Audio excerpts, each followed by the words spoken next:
Ladies and gentlemen, joining me on the line once again. You joined me a couple months ago. Steve Vai's on the line. Hey, Steve. Hey, how you doing, Adam? So here we are a few months later, like I said, and you've got another new album coming out. And this one, I both love great. and feel bad about the story because of what the story is. But this is 30 years in the making, correct? Yeah, it is a very interesting story, and my music is usually very diverse. Yes. But there's a part of me that's very grounded in rock and roll. When I was a teenager in the 70s, I was just enamored with rock and roll. Led Zeppelin, Queen, all these kinds of bands. And I was also very much into motorcycle culture. I used to build mini bikes and motorbikes, and my brother had a Harley, and he hung out with biker gangs, and they were really quite incredible people. They're the best. Wild, yeah. And I had a friend, John Sombrato, and he was a kind of a hard New York Italian biker kind of a guy, and just this extraordinary personality, very alive and energetic and funny, hilarious, unpredictable, and absolutely insane. Just crazy. And he had this horrific accident when he was 21. He was riding his motorcycle along these power lines, and he got lost. So he climbed one of the towers to see where he was. And the electricity arced and went through his body, went in the top, came out the bottom. Oh, boy. And he fell 30 feet onto a barbed wire fence and caught fire. And 60% of his body was just charred. But miraculously, he survived. It was John Sombrato was his name. And eventually he moved out to California. And in the late 80s, it was like this yuppie biker resurgence. And I was a part of that because I just loved the Harley culture, the biker culture.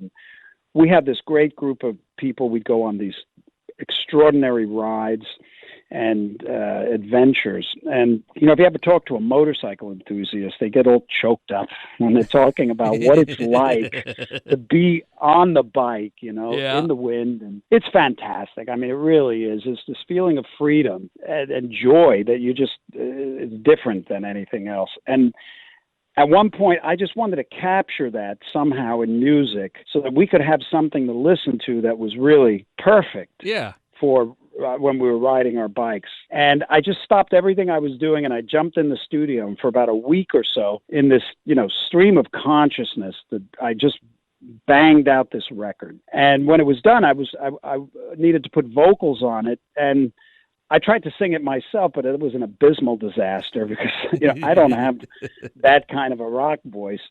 And I didn't even know that Gash could sing. He would kind of like croon, you'd hear him doing like Frank Sinatra and stuff, but I could hear something in his voice. And I got him into the studio, and I mean, I just got to tell you, Adam, what the sound that came out of his voice, out of his mouth, just stunned me. It was so authentic and so connected, and it was so him, and he just nailed it. It just as if he was doing it his whole life. It was crazy because I've worked with a lot of great lead singers, and I've worked with rock stars, and one of the things I recognized is that it's kind of like a particular DNA that these real effective extroverted rock stars have, because if you're going to get on a stage and have to, command a arena audience and be engaging and compelling, and you got to have something. There's a big difference between being a great singer and that, and a frontman, and Gash was just so that, in my mind's eye, I just see him as he just would have been an incredible rock star. But I recorded this record, and we had it, but I was right in the middle of another project, so I had to get back to that and finish it and do the whole cycle. That was Sex and Religion, do the album and the tour, and I was going to get back to the Gash record because I had one song that I wrote with Nikki Sixx, and that made it to the record. It's New Generation. Oh, really? But I didn't know that. Yeah, when I went to do it, tragically, Gash was killed in a motorcycle accident. And I was so disheartened and gutted, I just took the whole record and put it on the shelf for 32 years. And I started listening to it probably 20 years ago, and it just still sounded so fresh and energetic and uplifting and rock and roll. You know, it was that 70s. I wanted to make this record totally straight ahead. There's no extended guitar solos or weird things or filler tracks. It's just bam, bam, bam. And I just thought, I got to get this out one day because I think there's some other folks that would get a kick out of it. And that day has come. What was it? What was the moment that you went, you know what, it's time? Well, I started to threaten myself that I was going to mix it and put it out about 10 years ago, you know. Every time I would go to do it, yeah, you're going to do this, Vai, you know, you're going to get this record out. You know, and then something would come up, and I'd just keep it on the shelf, and then finally push came to shove, you know, and I realized I'm not going to mix it. That was the quagmire, you know. I just never could take the time to mix it. So I handed it off to Mike Frazier, who's a good friend and incredible mixer. And I just got it back, and I didn't touch it. I mean, the record is exactly the way it was 32 years ago. It was just mixed, and it sounds so fresh and alive and powerful and electrifying to me. What did Gash's family say about this 32 years later? Well, his brother Joe was a friend, and he doesn't have his brother was always kind of the connection. So when I was going to release this record, I absolutely wanted to honor the family, even by calling him Gash, you know, because that was the name he chose because his body was all gashed up, you know. But I didn't want to do anything that would compromise their feelings. So I was in very close contact with Joe. And originally the record, I thought I would just release it, call it a Steve Vai record with a picture of me on a motorcycle or something.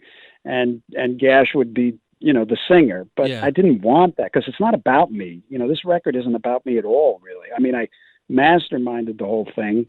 But it's about him, you know, because he had it. He was it, you know. Would be a total sin to leave it sitting on the shelf. So I did work with Joe. He was very helpful and very kind and guided me through some of the stuff. He offered the photos and also John's girlfriend, Nancy. She was very helpful in all this. And, you know, we had a great relationship way back and all through the years. So for me, it had to, first and foremost, it had to feel okay to the family, to his family.